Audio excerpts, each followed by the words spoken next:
पहले लोगों को ये डर लगता था कि उनका पैसा चोरी हो जाएगा, उनका पर्स चोरी हो जाएगा, जैसा कि आपने बताया ब्लू कॉलर क्राइम जिस तरह का होता था।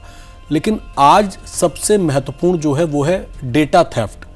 आपका डेटा ही अगर चोरी हो गया तो आपके बारे में पूरी जानकारी कोई भी क्रिमिनल, चाहे वो देश में बैठा हो या विदेश में बैठा हो, आपकी पूरी फैमिली मेंबर्स, आपका प्रोफाइल सब कुछ जान जाता है। डेटा कैसे चोरी हो रहा है और इससे हमारा डेटा चोरी ना हो, हम क्या क्या ऐसी चीज़ें करें ताकि हमारा डेटा सेफ रहे? ये बहुत अच्छा सवाल आपने किया है और मैं इस पे आम नागरिकों को, सभी को मैं ये कहना चाहूँगा कि आज के समय में जो डेटा है वो सबसे बहुमूल्य वस्तु है।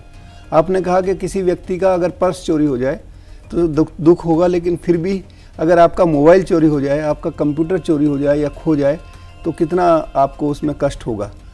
तो आज आपको, जैसे आप पैसे की सुरक्षा करते हो उसी तरीके से आपको डेटा की सुरक्षा करनी है। बैंक की जैसे हम एक बात करते हैं कि हम बैंक सिक्योरिटी, तो बैंक में हम किस चीज़ की सिक्योरिटी करते हैं? पैसे की। तो सिक्योरिटी किस चीज़ की हुई? पैसे की या धन की सिक्योरिटी हुई। ठीक इसी तरीके से जो हम डिजिटल सिक्योरिटी की या साइबर सिक्योरिटी की बात करते हैं तो हम किस चीज़ को सिक्योर करते हैं? डेटा को। तो असली मुद्दा जो है वो है डेटा, और डेटा का संरक्षण करना। जो अभी आप देखिए यूरोपियन यूनियन में, जिनमें आपके इंग्लैंड या यूके आता है, यूनाइटेड किंगडम है, जर्मनी है, फ्रांस है, ये सारे कंट्री यूरोपियन कंट्री हैं। उन्होंने 2018 के अंदर GDPR एक रेगुलेशन लाए, जिसका मतलब है general data protection act regulations.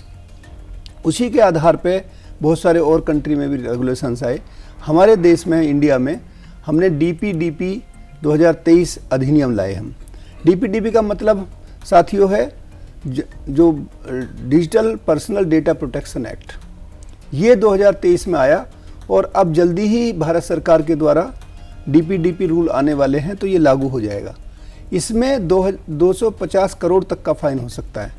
तो लोगों को ये सचेत होना है, ये मत समझा जाए कि ये किसी और दूसरे पे लागू होगा। हर व्यक्ति के पास किसी ना किसी का डेटा है।